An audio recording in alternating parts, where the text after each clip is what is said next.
Hey, Lynn Tucker Carnivore here, and a little update. Haven't talked to you for a while, but I think this is going to be a good one. First of all, I've been a lot more active on LinkedIn, and may I give you the good news that there are so many, both doctors and just regular folks, talking about the benefits of eating the way we do, eating and being metabolically healthy the way we are. So things are looking up, definitely looking up. And I'm meeting a lot of really interesting people too. And may I say, Adam Lacey, your profile picture in that suit, you're looking good, buddy. You're really looking good. Both of you get ready because your lives are about to change. Once that documentary comes out, it's going to be a different world, and you guys are really going to be the ones that change that world we're living in. So that said, I have an update on Ribeye Ranger and myself. We have conducted an experiment, and it's based around the fact that we are at a point in carnivore life where we can really hit signals with a great deal of sensitivity. In other words, we're so pure at this point, pure carnivore. He's even fasting a lot longer than we used to and not having breakfast and really waiting till lunch. I don't have a lot of extra to run on, so I tend to have breakfast a little more often than he does. And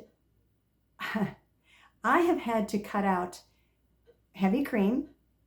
We always have had coffee that has been extremely diluted, like half the amount of coffee and twice the amount of water. And I've also had to cut out butter. And I'm thinking, when you do not have as much activity going on because it's winter, you aren't spending a lot of your fuel on energy because it's winter, and you're not, we're going to the gym, but we're not going 3 times a week like we used to at the very beginning, because it was easy to travel, it was easy to get out in, you felt inspired to do so because the weather wasn't so darn cold. So all of that factors into a body saying, I don't need as much fat because I'm not doing that much. I don't need that much fuel.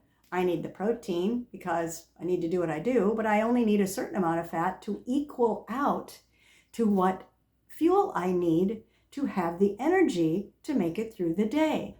Well, once it gets used to where you are and you start listening to your body again, which, we've had it clogged for so long, we can't even do that anymore. I'm thinking there's a stage 8 to carnivore, and that is stage 7, I made up. It's when you get mad that you ever tasted some of those things, those foods in the beginning, because then you wouldn't be still thinking when you see a commercial for pizza that it still looks pretty darn good. Those kinds of wishes. Stage 8 is when we're listening so intently that we start understanding the primal language our body is speaking. If there's stress, if there's something weird going on, if our body doesn't trust us, that we're not in a state where we're either in survival mode or we're being chased by a bear mode, it will hold on to our energy reserves.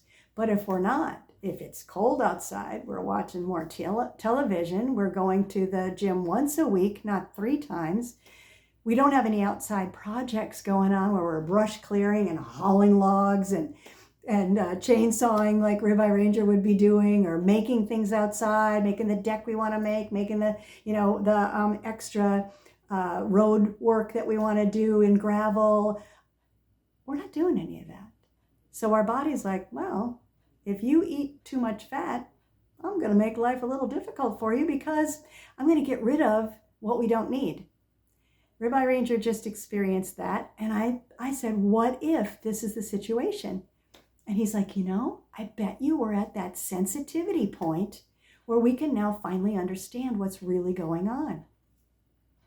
And I said, when we went to the Tampa Bay Healing Humanity dinner, And we took the RV to Tampa. We were doing all this stuff.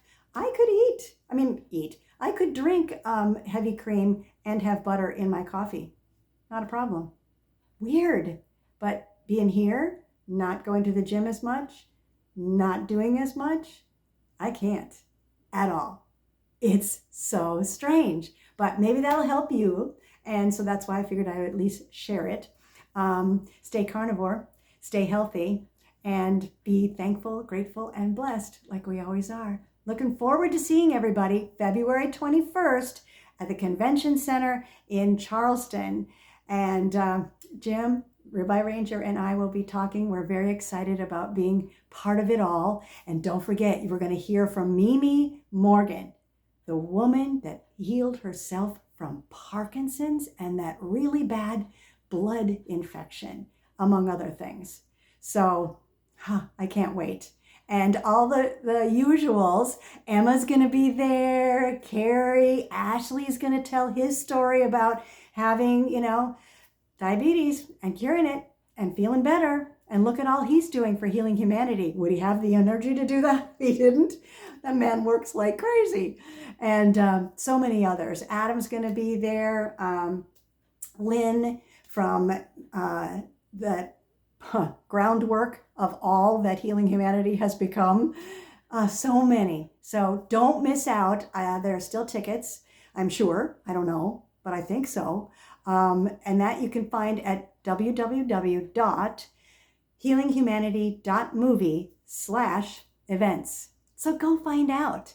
And I can hardly wait to meet you. I heard that some of my friends from Carnivore are going to be there, and we're going to have a great time. Oh, and Jen's going to be there too. I almost forgot. Well, I saved the best for last. And maybe we can talk her into telling a little bit about what she's been going through, because she has a very good story. So exciting, and we'll see you there. Bye.